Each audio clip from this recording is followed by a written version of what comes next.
여러분 안녕하십니까? 세상과 교회의 다양한 이슈를 다루는 시간 레디언 진행을 맡은 이용렬입니다. 인사드리겠습니다. 하루에도 수많은 뉴스들이 쏟아지고 또 어떤 것은 연일 보도가 되는 소식들이 있습니다만 또 반면에는 전혀 우리의 관심 밖에 있는 소식들도 참 많습니다. 그러나 하나님의 마음은 오늘도 그곳에 가 있지 않을까 싶은데요.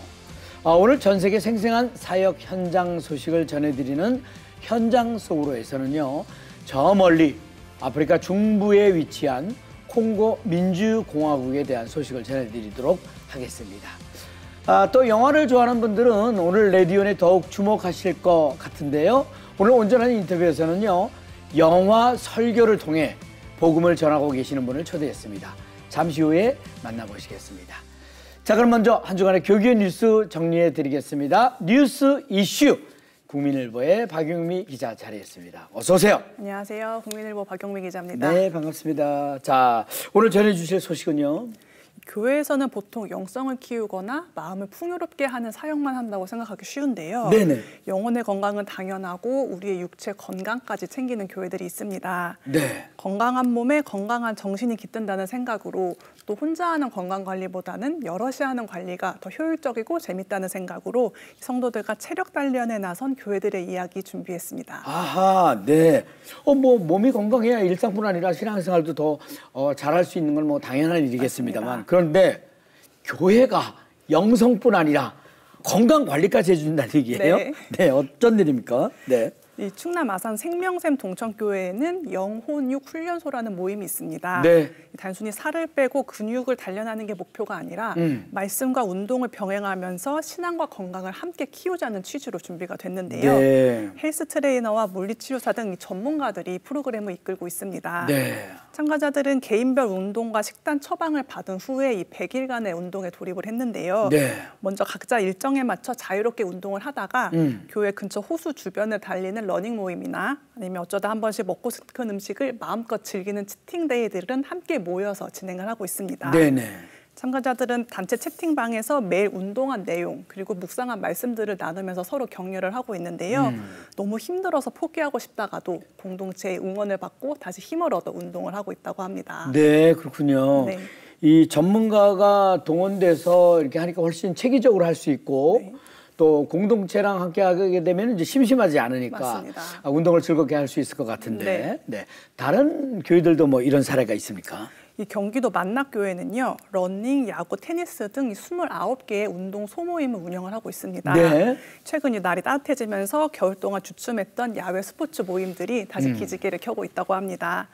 또 성도들을 잘 양육하려면 이 목회자들의 건강도 중요하잖아요. 그렇죠. 서울 한국중앙교회는 부교육자들의 건강 관리를 위해서 골든타임, 골든데이 제도라는 것을 운영을 하고 있는데요. 네. 매주 목요일 오후 2시가 되면 모든 부교육자가 하던 사역을 다 멈추고 자유롭게 운동을 할 수 있도록 배려를 하고 있습니다. 네.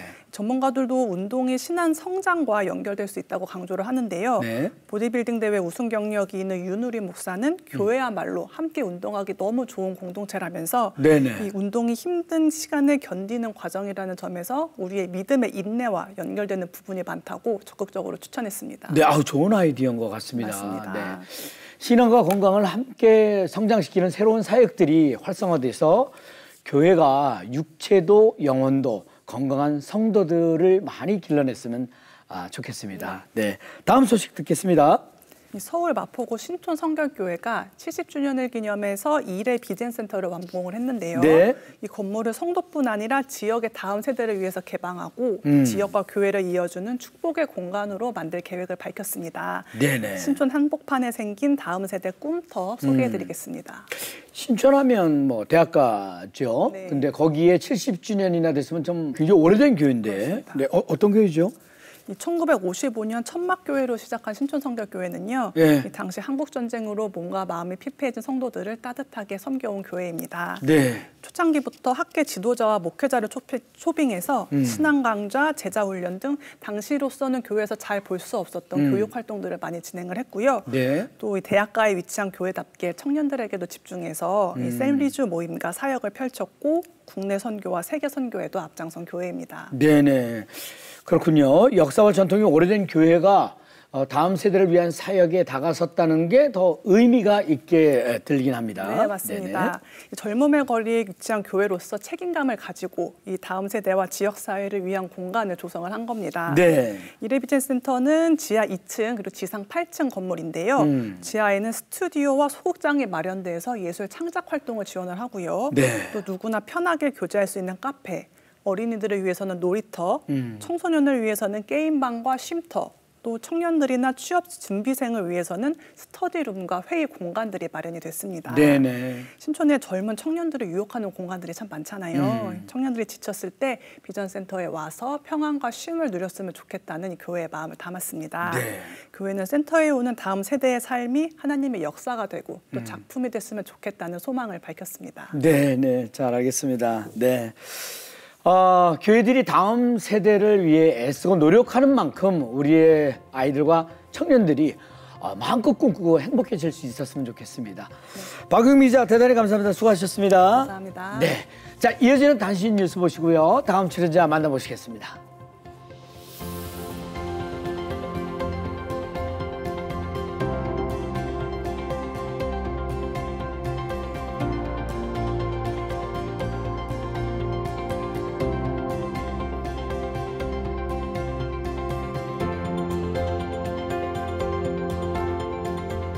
자, 이번 시간은 생생한 사역의 현장 이야기를 들어보는 현장 속으로 시간입니다.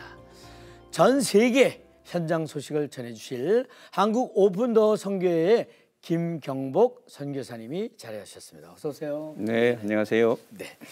자, 오늘은 어떤 현장 소식을 전해주시겠습니까? 예, 오늘은 중앙아프리카의 콩고 민주공화국 교회 상황을 준비했습니다. 네네. 콩고 민주공화국의 전체 인구가 약 한 1억 560만 정도. 그 중에서 1억 60만 정도가 기독교인이니까 네. 전체 인구의 한 95%가 예수를 믿는 기독교 국가라고 할 수 있습니다. 그렇군요. 예. 네, 그러나 이제 이 국가가 치안이 워낙 불안해서 활동하는 방금만 한 100여 개 그룹이 되는 것으로 파악이 되고 있습니다. 네네. 예, 그 중에서도 오늘은 ADF 그 민주연합군, 네. 그리고 M23 반군에 대한 소식을 이렇게 준비했는데요. 네네. 가장 최근에 알려진 사건이 그 ADF에 의해서 가상가 지역에서 발생이 됐는데 네. 그 한 개신교 교회당에서 한 70명을 그야말로 참사한 아주 끔찍한 사건이 바로 지난 2월 13일에 일어났습니다. 네네네. 사실 이 사건을 좀 이해하기 위해서 우리가 지금 콩고하고 아프리카 상황이 좀 굉장히 낯서니까 네. 네, 콩고 민주공화국의 동북부 지역이 이제 오른쪽으로는 르완다하고 그다음 위쪽에 우간다하고 경계를 가지고 있습니다. 네네. 주로 이제 ADF가 활동하는 지역이 아프리카 동북부 지역의 북키부라는 지역이고요. 그리고 이제 북쪽에 이투리라는 주, 이 두 곳에서 활동을 하고 있는데 네. 북키부 지역의 한 마을에 이 ADF가 이제 새벽에 공격을 시작을 해서 네. 그 마을 사람들을 거리로 몰아내고 최초 한 20명 정도를 이렇게 납치해 갔습니다. 그리고 이제 그날 마을 주민들이 서로 이제 그 냉정을 되찾고 서로 20명을 구출하기 위해서 회의를 하는 과정에 ADF 무장괴한들이 그 마을을 전체를 포위하고 다시 한 50명 정도를 이렇게 체포해 갔습니다. 네. 그리고 이제 그들을 그 남부 지역의 카상가라는 지역으로 데리고 가서 한 개신교 교회에서 아주 그야말로 상상할 수 없는 망치나 뭐 마체테라는 그 도구가 있잖아요. 잔인하게 아주 살해된 그런 케이스입니다. 아, 그렇군요. 정말 안타까운 일입니다. 그런데 이런 그 기독교 박해 사건이 처음이 아니죠.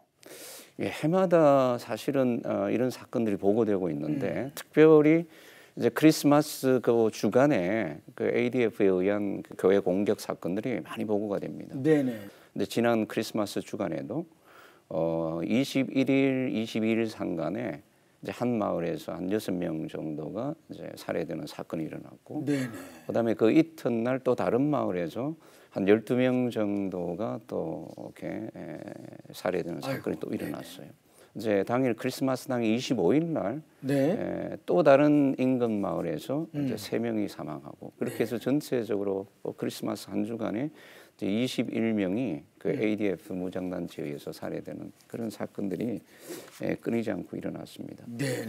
그래서 이 배경을 보면 목적이 이제 칼리프를 세운다라는 게 그 이슬람 제국을 세운다라는 겁니다. 그래서 이슬람 제국의 중앙아프리카 지부를 세우겠다.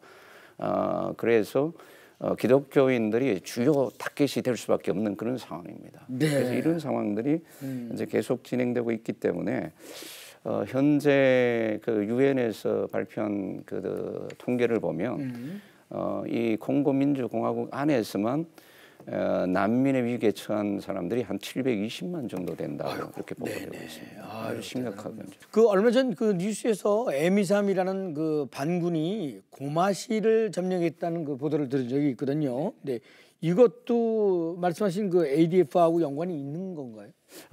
아까 한 100여 개 그 반군 단체가 있다고 그랬지 않습니까? 그 북키부의 전체 지역을 점령하고 있는 반군이 M23입니다. 이 고마시 자체가 북키부주의 이제 그 수도인데 한 인구 한 100만 정도 되는 상당히 중요한 도시입니다. 그래서 이 지역에 이제 금이라든지 주석이라든지 그다음에 핸드폰을 제작하는데 아주 중요한 재료인 콜탄이 이 지역에서 생산이 됩니다. 그래서 이 고마시 자체가 그 지역의 무역의 중심이고 교통의 중심이에요. 이제 M23 같은 경우는 교회나 기독교인을 주요 타겟으로 하지는 않지만 이 반군 활동 때문에 이제 기독교인들이 굉장히 그 사회 불안을 느끼고 두려움에 처해 있고 그리고 이제 그 주간 같은 경우는 교회의 모든 활동들을 이렇게 중단하는 이제 그런 일들이 지금 일어났습니다. 사실 그 콩고 민주공화국이 우리에게 낯설고 좀 먼 나라이긴 합니다. 생소한 것도 사실이고 그렇지만 그 지금 말씀 들어보니까 우리의 기도가 절실한 상황인 것만은 이제 알 것 같네요. 그렇죠? 그게 뭐 우리 지구 반대편의 이야기이기도 하고 그리고 또 심리적으로 상당히 좀 먼 곳이기도 합니다. 그러나 우리가 기억해야 될 것은 그리스도의 몸 한 몸인 우리의 지체가 그곳에 있다라는 사실을 기억하면서 우리가 기도를 해야 될 텐데요. 사실 저희들이 이 정보들을 효과적으로 좀 나누기 위해서 한국 오픈도 선교회의 그 카카오 채널을 저희들이 개설을 했습니다. 그래서 한국 오픈도 선교회 카카오 채널에 이렇게 가시면 아프리카 지역의 그 월드와치 리스트 그 순위별로 각 나라에 대한 정보들이 아주 자세하게 정리되어 있습니다. 그것을 보시면서 한번 기도에 참여했으면 좋겠고요. 저희들이 기억해야 될 중요한 것 중에 하나가 아프리카가 이제 25세 미만의 그 인구가 전체 인구의 60%를 차지합니다. 그러니까 세계에서 가장 젊은 대륙이거든요. 그래서 한국 교회가 세계 선교를 준비하면서 지금 부흥하고 있는 이 아프리카의 젊은 교회를 이렇게 동반자로 우리가 같이 세계 선교에 참여해야 되기 때문에 아프리카 교회를 위한 기도가 필요하고 그리고 사실은 교회에 대한 그 보호가 이루어져야 되는데 국가라든지 국제 사회에 의해서 아프리카에 있는 교회가 이렇게 보호받을 수 있도록 저희들이 마음을 모아서 기도해야 되겠습니다. 자, 콩고 민주공화국 교회를 위해서 우리가 함께 기도해야겠습니다. 현장 소식 전해주신 김경복 선교사님 대단히 감사합니다. 네, 고맙습니다. 감사합니다. 자, 이어서 온전한 인터뷰로 넘어갑니다. 자, 이번 순서는요, 우리 사회의 다양한 이슈들을 성경적 시각을 통해 바라보는 온전한 인터뷰 시간입니다. 영화는 정말 많은 분들이 좋아하는 장르지만 영화 설교에 대해서는 조금 생소하신 분들도 계실 텐데요. 다양한 영화를 해석해서 복음의 핵심을 전하는 영화 설교를 지난 25년간 국내외 교회와 신학대 강의를 통해 무려 800여 편을 전하신 분이 계십니다. 오늘 온전한 인터뷰에서는 영화 설교에 대한 구체적인 방법과 영화 설교를 통해 전해지는 복음의 영향력에 대해서 하정환 목사님을 초대해서 자세한 이야기 들어보도록 하겠습니다. 네. 목사님 어서 오세요. 안녕하세요. 네, 안녕하세요. 네. 자, 자기소개 좀 부탁합니다. 네, 저는 지금 꿈이 있는 교회에서 담임하고 있는 하정환 목사입니다. 25년 전에 교회를 종로에서 개척했는데 지금까지 주로 청년들과 함께 사역하다 보니까 주로 청년들에게 복음을 전하는 어떤 수단들을 많이 생각하게 되었고 결국 문화를 가지고 그래서 지금까지 25년 동안 한 800편 정도의 영화로 설교한 그런 시간이었습니다. 벌써 25년째 800여 편의 이제 영화 설교를 전하셨다고 하는데 오늘 정말 기대가 됩니다. 근데 목사님 원래 목회자 되기 이전에 영화 감독이 혹시 꿈인 건 아니셨는지? 네, 아니었습니다. 네네. 예, 저는 그냥 모든 사람들이 영화를 좋아하듯이 청년 시절에 아니 사실은 중고등학교 시절부터 영화 그때는 약간 조금 그런 야한 영화도 좀 몰래 보고 네네. 영화를 굉장히 좋아했죠. 단지 영화를 좋아했던 것이 전부였는데 네. 그게 이렇게 이제 영화 설교를 할 수 하는 어떤 계기가 된 것 자체가 저도 굉장히 좀 신기한 게 제 개인적인 소감입니다. 네네. 영화 설교를 시작하게 된 계기는 어떻습니까? 제가 이제 공부를 이제 시카고에 있는 트리니티라는 신학교에서 공부를 하면서 제 전공이 제자훈련이었습니다. 네네. 80년대, 90년대만 하더라도 사람들이 교회로 들어오는 게 쉬웠지만 이미 청년들의 조짐들은 좀 힘든 어떤 상황들을 만나고 있었던 어떤 조짐들이 있었죠. 근데 그러던 중에 시카고에 윌로우 크릭이라는 교회가 있습니다. 소위 구도자 예배라고 앞에 스킷 드라마로 문제를 제기하고 설교하는 그런 구조를 가진 예배를 드리던 교회였는데 네. 근데 굉장히 충격적이었던 거죠. 네. 이게 예배 자체가 이게 연극을 통해서 짧게 문제를 제기하고 설교로 들어가는 구조가 너무 좋았던 겁니다. 그래서 한국에 돌아왔을 때 이 방법을 교회 좀 설교에 접목해 볼 필요가 있지 않을까 네. 싶어서 이제 그때부터 원래는 이제 스킷 드라마와 설교 구조에 열린 예배를 드렸는데 어느 날부터인가 이 영화가 좀 보이기 시작했어요. 네. 우연히 영화 타이타닉이라는 영화로 한 장면을 보여줬는데 그게 너무 반응이 좋아서 네. 그때부터 영화를 사용해서 설교를 시작하게 되었고 네. 점점 이제 영화의 그 부분이 좀 많아져서 지금은 주로 영화 설교로 전체를 하게 돼요.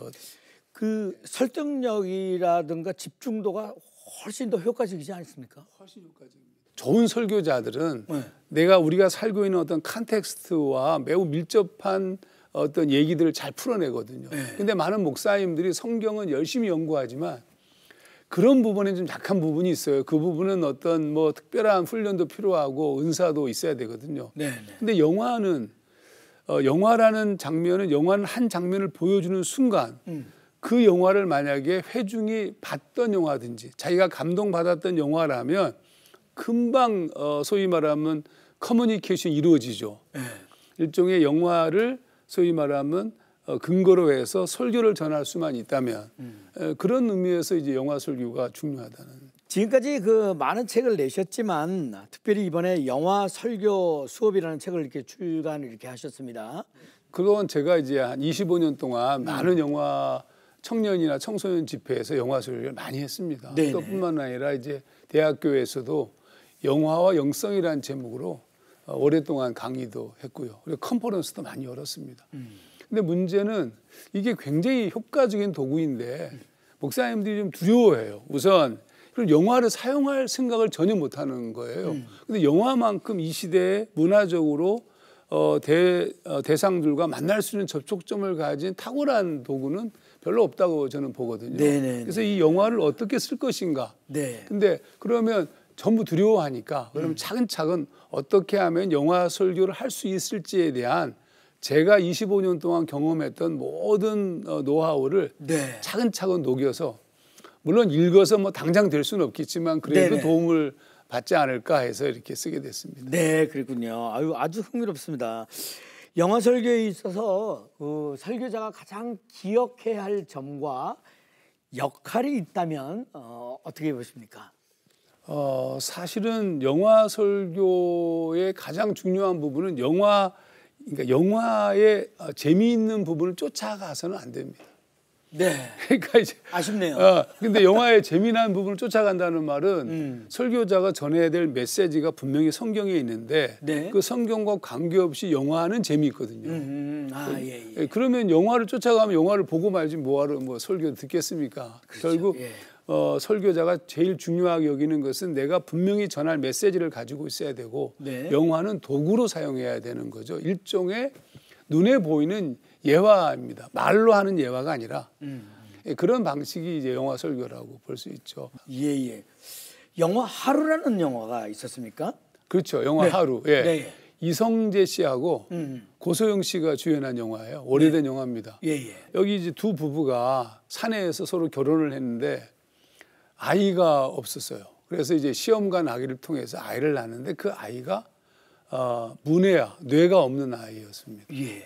영화 제목이 하루인 이유는 태어나더라도 하루밖에 살 수 없다는 그런 어떤 내용이에요. 그 고소영 씨가 어머니로 나왔는데 네. 하루를 살든 100년을 살든 이게 우리 아이 아니냐. 그러니까 남편을 비롯한 주변 사람들은 전부 낙태를 권하는데 꼭 낳겠다는 거예요. 하루를 살더라도 우리 아이다. 보는 순간 이게 저한테는 다가왔는데 영화 설교를 이 설교를 하게 됐거든요. 네.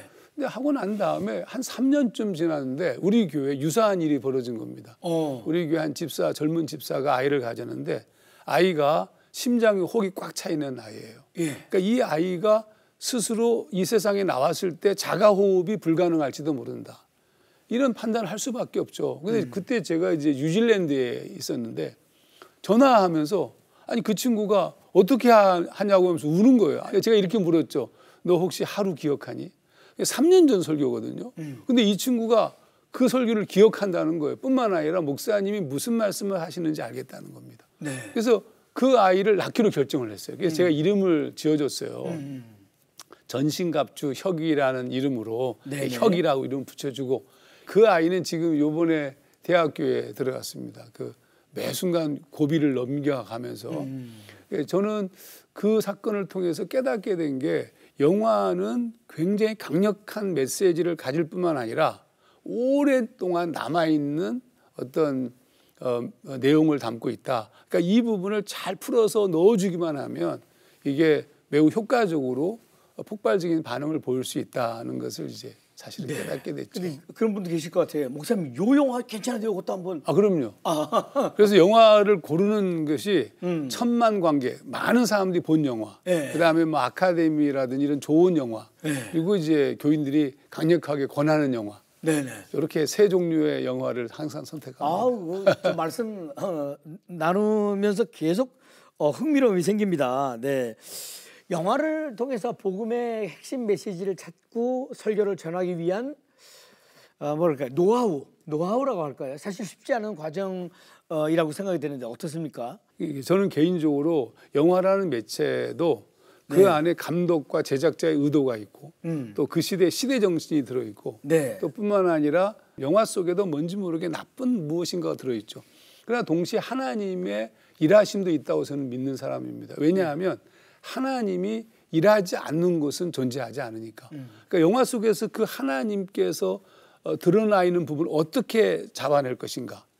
예를 들어서 하나만 들어보면 쉰들러 리스트라는 영화가 있습니다. 네네. 스티븐 스필버그의. 근데 그 영화를 보게 되면 처음부터 마지막까지 흑백입니다. 마지막 부분에 쉰들러를 찾아가는 장면만 칼라고 나머지는 전부 흑백입니다. 네네네. 근데 그 영화를 보다 보면 매우 주의하게 보아야 될 장면이 하나 나오는데 어떤 어린 아이가 한 5살 먹은 여자아이가 빨간 채색한 옷을 입고 걸어가는 장면이 있어요. 네. 그 장면을 이제 언덕 위에서 수용소 안을 쳐다보는 과정에서 그 쉰들러가 보는 장면이 나와요. 그다음 두 번째는 나중에 이제 전부 퇴각하면서 매장했던 시신들을 전부 불태우는데 불태우려고 수레에 데리고 나오는 시신 중에 하나가 빨간 채색 옷을 입은 여자아이도 죽은 시신이었던 거예요. 네. 그 이후로부터 쉰들러가 바뀝니다. 그러니까 무슨 얘기냐면 빨갛게 채색되었다는 것은 살아있다는 뜻이죠. 흑백의 세상에 살아있다는 뜻이고 나와 관계가 있다는 뜻이다. 쉰들러가 바라보는 순간 그 아이가 살아있다는 것이 느껴진 겁니다.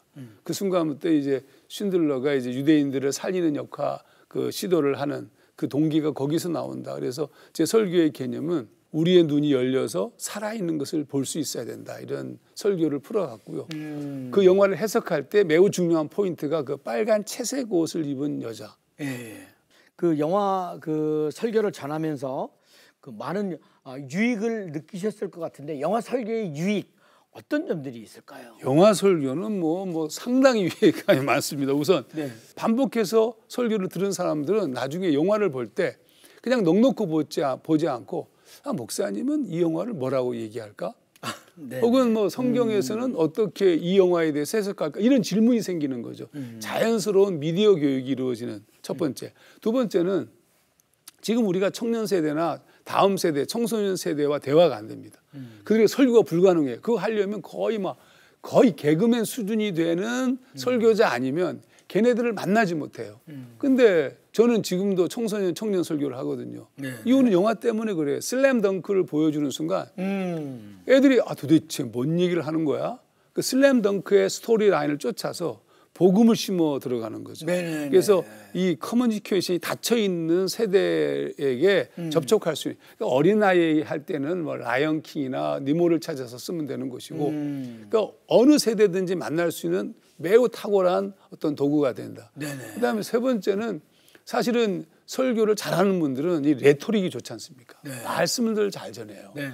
그런 의미에서 영화는 공평하다는 거예요. 영화 말씀의 성경에 대한 분석은 충분히 되는데 네. 전하는 방법이 약하니까 영화의 전체 내러티브를 쫓아서 사용만 할 수 있다면 그다음에 말씀은 성경 말씀에 대한 연구는 충분히 되어 있기 때문에 공평하게 말씀을 전할 수 있다.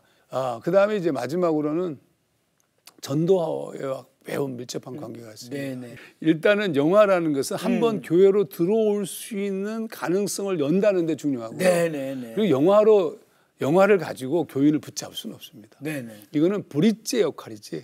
그 다음에는 이제 교회의 어떤 분위기와 또 훈련 프로그램과 이런 모든 것이 다 뒤따라가야 되는 것은 분명하죠. 하지만 네네. 처음에 교회로 들어오게 하고 어느 정도 지속적으로 할 수 있는 방법으로는 영화 설교는 아주 효과적이다. 영화 파묘로 유명한 그 장재현 감독이 하정환 목사님이 사역하시는 교회 집사님이라는 사실도 좀 흥미롭거든요. 이 친구가 이제 성균관대 다녔는데 네. 그 시골에서 올라와서 이제 우리 교회를 다니게 되었고 네네. 같이 신앙생활을 하다가 저희 교회가 단편 영화를 하나 만들게 됐어요. 네. 근데 버스라는 단편 영화인데 그때 이제 장재현 감독이 성균관대 학부 학생이었는데 네. 그 영화를 찍었는데 그게 이제 부산국제영화제 경선작으로 네. 되면서 이제 소위 말하면 알려지게 된 거죠. 그리고 네. 그 이후에 한혜정을 들어가고 네. 그리고 졸업하기 전에 만든 영화가 검은 사제들, 사바, 파묘 이렇게 이어졌습니다. 그래서 거기 이 친구가 거기 그 20주년 저희 교회 20주년 기념 자료집을 만들 때 거기에 실렸던 인터뷰예요. 네. 근데 그 친구가 이런 얘기를 거기다 했어요. 이런 말.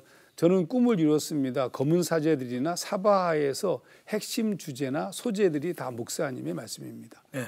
제 영화를 목사님이 보시고 설교해 주시는 걸 꿈꿔왔었는데 이미 꿈을 이뤘습니다. 제가 이제 그 친구의 영화를 가지고 설교도 하거든요. 네네. 예. 많은 이제 목사님들이 나도 영화 설교 쪽으로 도전을 한번 해보겠다 하시는 분도 많이 계실 것 같아요. 해야 됩니다. 무조건. 제가 뉴질랜드에서 어느 교회에서 설교하게 되는데 한 집사님이 대표 기도하면서 요즘 어떤 목사님은 쓰레기 더미에서 먹을 것을 뒤적거린다고 그렇게 기도를 담대하게 하시더라고요. 저보고 한 얘기예요. 그러니까 영화가 쓰레기같이 우리에게 나쁜 영향을 미치는 측면도 있죠. 어떤 영화들은. 제가 그때 이런 얘기했습니다. 이거를 먹을 만한 음식, 정크푸드로 만드는 작업이다. 네네. 최소한 그 정도의 노력은 교회가 해야 되지 않는가. 그리고 영화를 세상에서 재미난 영화를 봤다. 그럼 목사님이 해석해주고 같이 토론하고 거기에서 복음을 찾아내는 노력들은 해야 되는 것이 아닌가. 그래서 이제 제 다음 계획은 제가 자료들을 무한정 풀어서 그걸 좀 보면서 참고해서 다시 자기 언어로 해석해서 설교할 수 있도록. 그래서 그런 세미나와 그런 컨퍼런스를 지금 준비하고 있습니다. 네. 저는 하나님은 어디에나 계신데 우리는 너무 지나치게 교회 안에 제한했다. 세상 문화는 나쁘다, 보지 마라. 그동안 지나치게 안티컬처 입장을 택했다. 그런 거 아니라 문화 속에 문화로 오신 성육신하신 하나님, 우리 주님처럼 우리가 그 부분들을 좀 이렇게 같이 깨닫고 같이 걸어가야 되지 않겠는가. 그래서 저는 저희 기도 제목은 한국 교회가 문화에 좀 열린 자세로 좀 더 이렇게 적대시하지 말고 네네. 적극적으로 해석해서 들어가야 되지 않겠는가. 그런 일이 많이 벌어지기를 그렇게 기도하고 싶습니다. 네, 감사합니다. 목사님과 그 시간 정말 시간 가는 줄 모르고 빠져들었습니다. 그 들어 한 번 더 소개해드리겠습니다. 관심 있으신 분 영화 설교 수업입니다. 네. 점점 시대는 전도의 문이 좁아진다고 하지만 우리에게 너무나 친숙한 영화들을 통해서 복음이 전해지고 많은 영향력을 전하고 있음을 배우게 된 아주 특별한 시간이었습니다. 하정환 목사님의 영화 설교 수업을 통해 영화 설교에 대한 많은 관심과 사역들이 이루어지길 또 기대해 봅니다. 자, 오늘 귀한 말씀 전해주신 하정환 목사님 대단히 감사합니다. 고맙습니다. 고맙습니다. 자, 레디오는 오늘 준비한 소식은 여기까지입니다. 저는 다음 시간에 다시 인사드리겠습니다. 대단히 감사합니다.